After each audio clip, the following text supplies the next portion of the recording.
the Germans laughed at the P-47 Thunderbolt until its 8 machine guns turned their laughter into screams.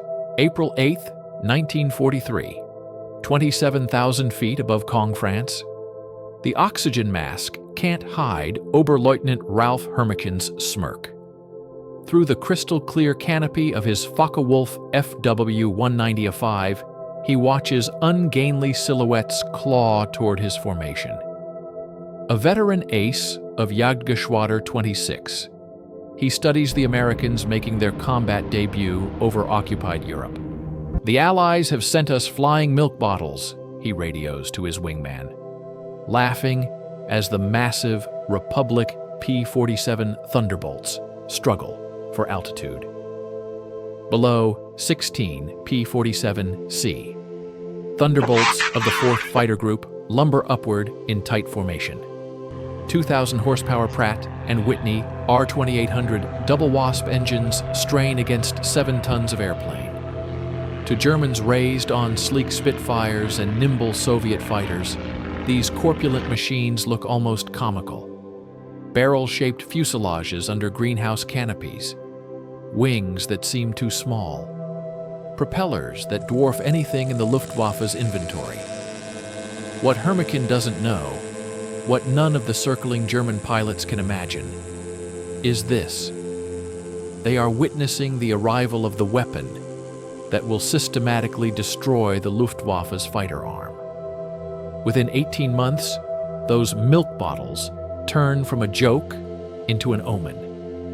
The harsh chatter of 850 caliber Brownings becomes the most feared sound in German skies.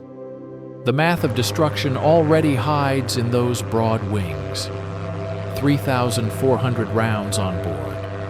A combined rate of fire near 6,000 rounds per minute. Enough to saw a Messerschmitt in half in under 2 seconds. The change begins that April morning.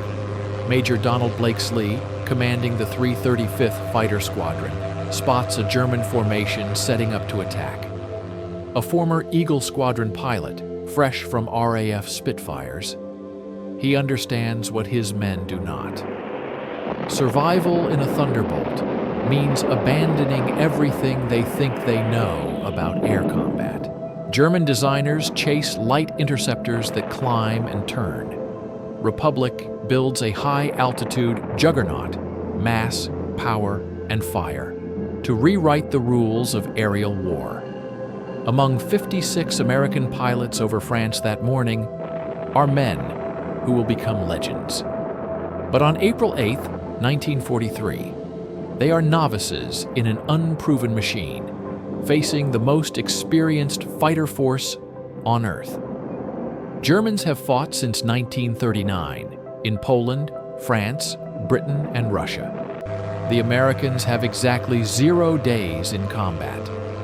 This is the story of how industrial logic defeats tactical brilliance, how quantity fuses with quality into overwhelming superiority, how German laughter curdles into terror when synchronized Brownings find their mark at 400 yards. The Republic P-47 Thunderbolt rises from the panic of June 1940. As German fighters sweep France, Alexander Kartveli, Republic's Georgian-born chief designer, receives urgent orders for a high-altitude interceptor. He delivers a monster that redefines the possible. It will be a dinosaur, he tells his team, but a dinosaur with good proportions. The XP-47B flies on May 6, 1941, and shocks everyone. 9,900 pounds empty. 65% heavier than its predecessor, the P-43. A massive turbo-supercharger snakes through the rear fuselage, swelling the airframe. Pilots ask the same question.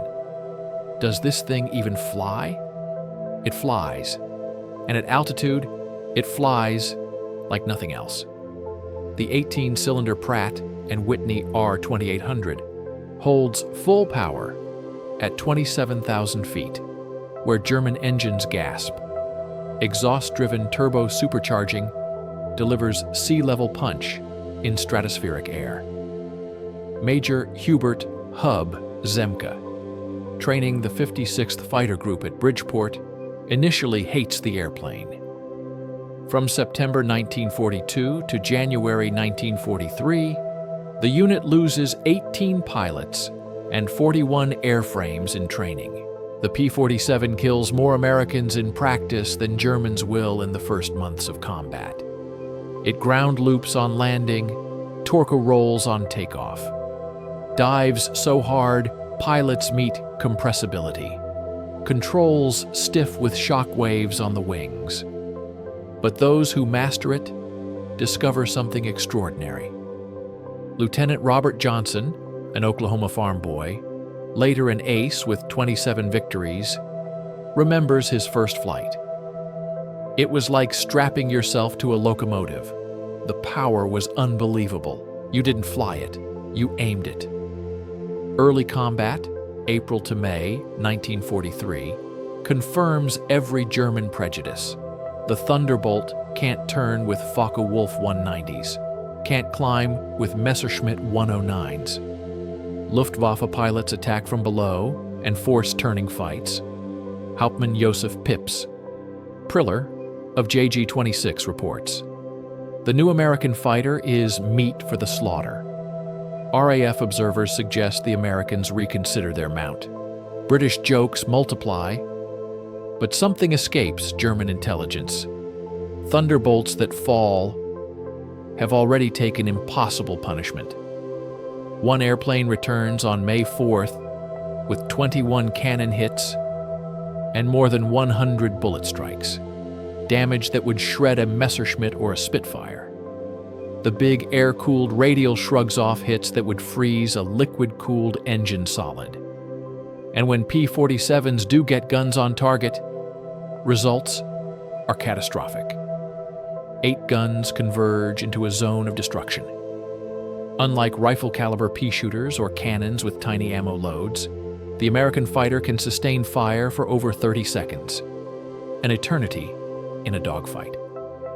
Perception shifts on June 26, 1943, over Liaison, France.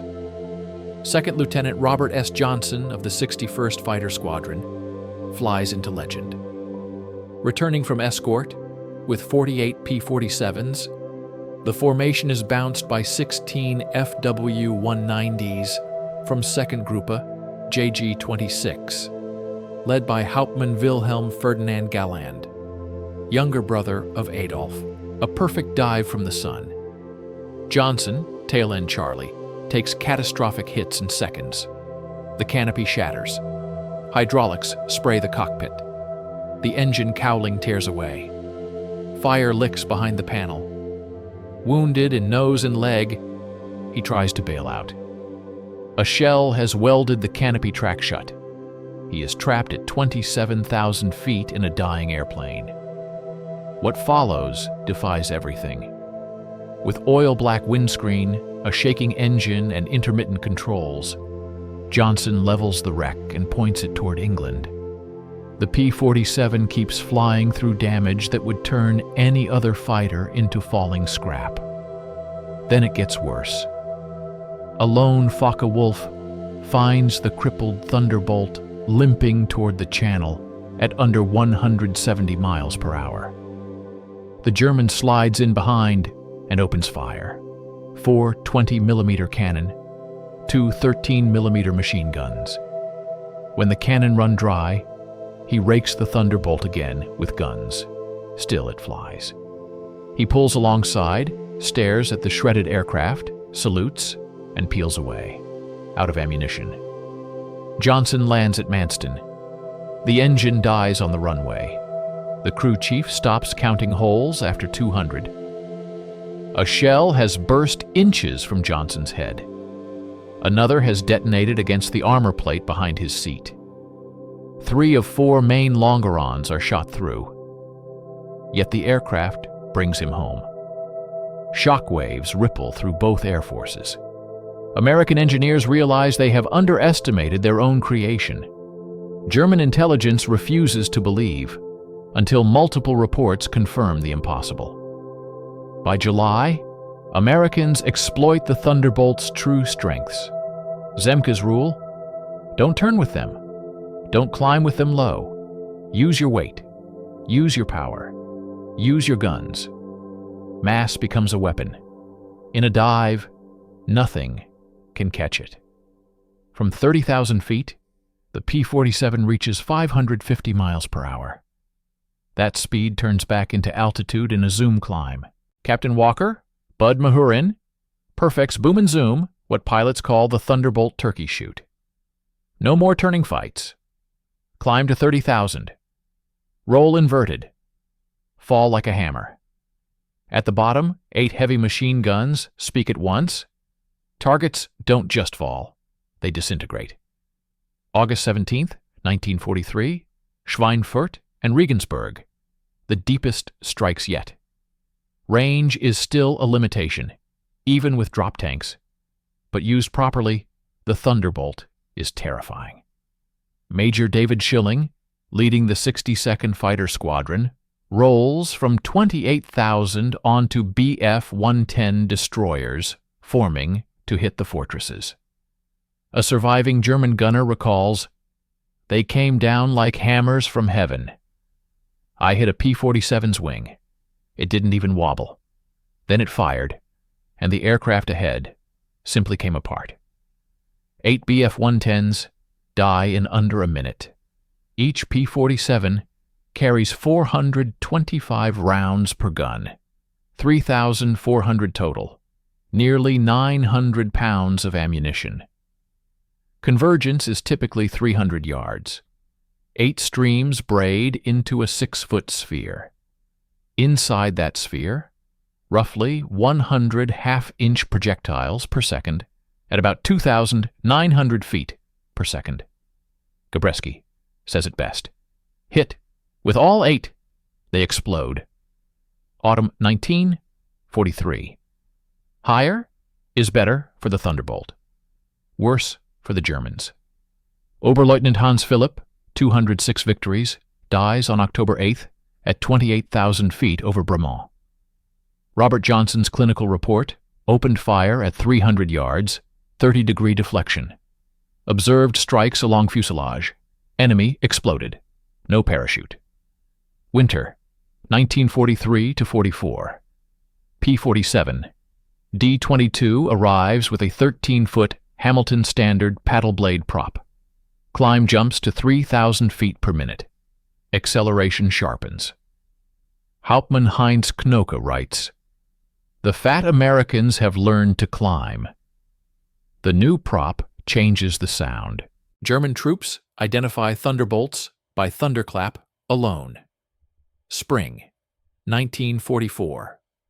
With 108-gallon wing tanks, or a 75-gallon belly tank, range stretches past 1,000 miles.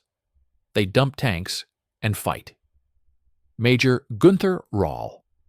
"They came like an avalanche. 3 of ours gone on the first pass. Their guns pour solid streams of fire. Instant death. June 6th, 1944. D-Day. Over 500 Thunderbolts clamp a lid over Normandy." Oberleutnant Wolfgang Fischer returns. "The sky belonged to the Americans. We tried at dawn, 12 fighters. I was the only one back. Daylight movement collapses. In June alone, 9th Air Force Thunderbolts claim 651 locomotives, 3,847 trucks, 512 armored vehicles, 4,553 horse-drawn wagons. Ground attack monster. A 2-second burst, 160 half-inch rounds, turns trucks into scrap." P-47. D-25 hauls 2 1,000-pound bombs and a 500-pounder, medium bomber punch on a single engine fighter. Add 10 5-inch HVARs, each like a 105mm shell with fins. Oberst Hans von Luck, engines roaring, rockets screaming, then the hammer of heavy guns. A column ceased to exist. These were flying artillery and snipers. The Pacific. The 348th Fighter Group proves the type in New Guinea. Colonel Neil Kirby leads 4 P-47s against 40 Japanese over Wewak on October 11, 1943. He downed 6. Medal of Honor. Ace Saburo Sakai writes, "We called them monsters. Our 20mm that broke a P-40 with a few hits did nothing. I put dozens into one, and it flew away. Their return fire tore airplanes apart. The P-47N arrives with wet wings, 93 gallons each, and a range of 2,350 miles, to escort B-29s to Japan." Jets. The Me-262 is fast, about 540 miles per hour. But Thunderbolts catch jets on takeoff, landing, and in high-speed dives. November 27, 1944.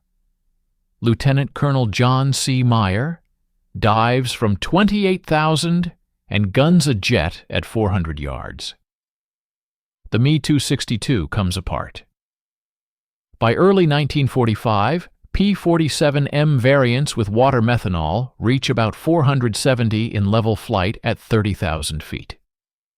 Major George Bostwick downs 2 Me-262s in March.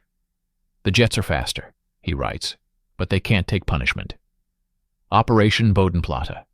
January 1, 1945. 900 German fighters strike Allied fields.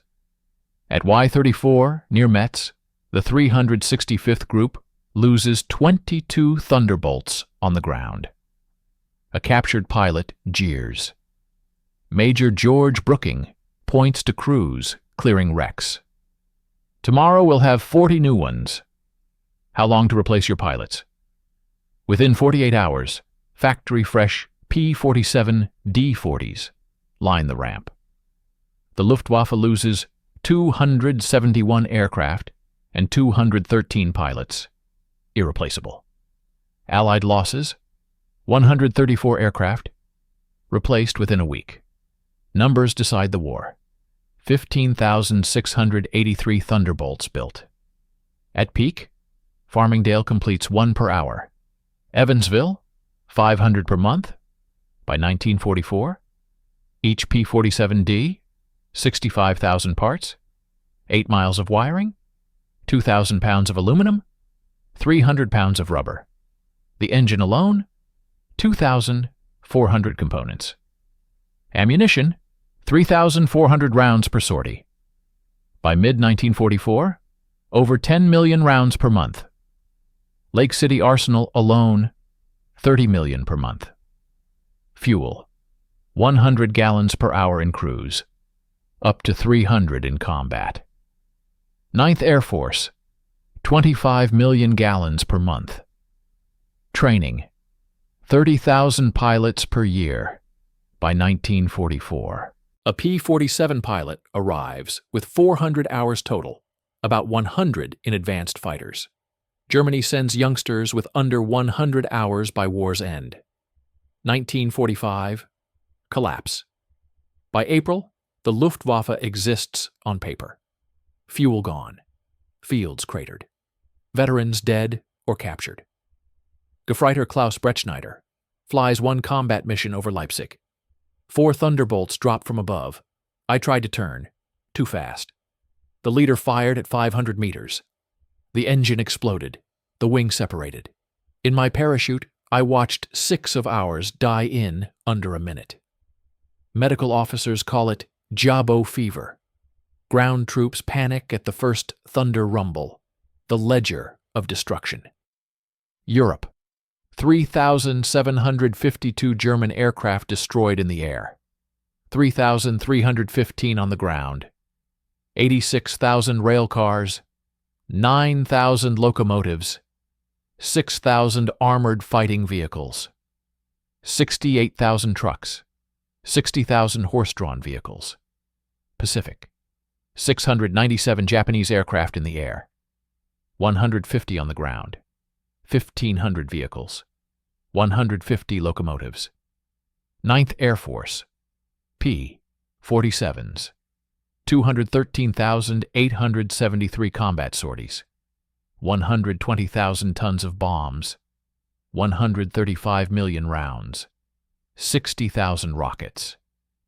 Kill ratio about 4.6 to 1, while holding the lowest loss rate of any Allied fighter bomber. Ober-Ursel interrogation files. The turn of opinion. April 1943. Large, unmaneuverable, minimal threat. December 1943. Exceptional at high altitude, strong, significant threat above 25,000 feet. June 1944. Dominant fighter bomber, critical threat at all altitudes. March 1945. Best of the war. Direct engagement, unsurvivable. Adolf Galland, Phoenix, 1985. We built European fighters. The Americans built an American one around production, firepower, and survivability. In a war of attrition, the machine that takes punishment and deals devastation wins. They were right. We called its guns Roosevelt's piano. Once you heard that sound, you never forgot it. Quality versus quantity, the ballistics answer. Some claim the Thunderbolt won by numbers, not merit. Gun camera analysis says otherwise. Cannons carry 120 to 200 rounds and demand perfect aim. 8 synchronized 50s create a probability cloud. At typical ranges, a 2-second burst puts 20 or more hits into a fighter-sized target, enough to ensure destruction. 50 caliber API with delayed fuse penetrates before igniting. Incendiary mix burns near 3,000 degrees Fahrenheit. German 20mm shells often detonate on the skin. Spectacular, sometimes superficial. In practice, the 50s outkill the cannons. Epilogue. The P-47 remains the heaviest, mass-produced, single-engine piston fighter ever to fight. At the U.S. Air Force Museum in Dayton, a restored P-47D sits among legends. A small case nearby holds spent .50 caliber brass and gun camera frames of an FW-190 disintegrating. A captured German pilot's words read, "We laughed when we first saw them. We stopped laughing when we realized they didn't need to turn or climb. They pointed those guns, and you ceased to exist." In April 1943, German pilots laughed. By May 1945, none were left to laugh. The thunder had spoken.